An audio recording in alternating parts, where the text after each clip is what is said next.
Et nous allons maintenant parler d'un fait très rare, la présence d'un loup en plaine d'Alsace. L'animal a été aperçu pour la dernière fois vendredi dans le Kochersberg.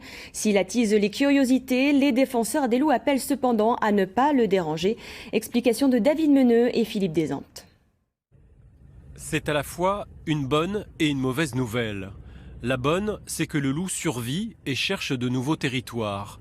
La mauvaise, comme le montre cette vidéo, c'est qu'il peut être harcelé par les hommes. Thomas Pfeiffer est un défenseur du loup.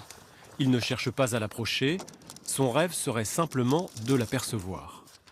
C'est un spécimen qui est passé sans doute par Wagenbourg, peut-être le massif du Dabo, et qui est passé après par Wasselonne et qui est remonté par la porte du Kochersberg, effectivement, donc sur les villages où nous sommes.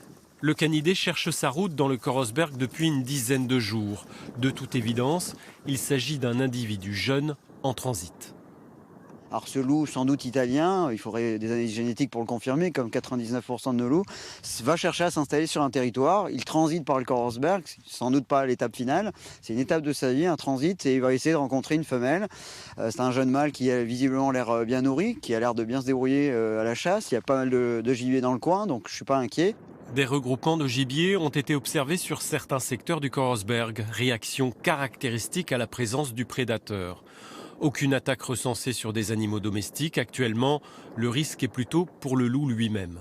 Le seul danger pour lui, c'est les collisions, voitures, la LGV bien sûr, et peut-être certaines personnes malveillantes. Mais si on explique et on éduque avec un peu de pédagogie, d'expliquer que ce loup n'est absolument pas dangereux pour l'homme, comme tous les loups que nous avons dans le monde, plus de 200 000, puisqu'ils ont peur de l'animal vertical, on risque rien. Et effectivement, si les troupeaux sont rentrés, il n'y a pas beaucoup de troupeaux dans le coin, donc ça devrait bien se passer, en tout cas dans le secteur du Kochersberg. La Fédération des chasseurs du Bas-Rhin appelle à protéger le loup. Un tir contre l'animal serait passible de 2 ans de prison et 150 000 € d'amende.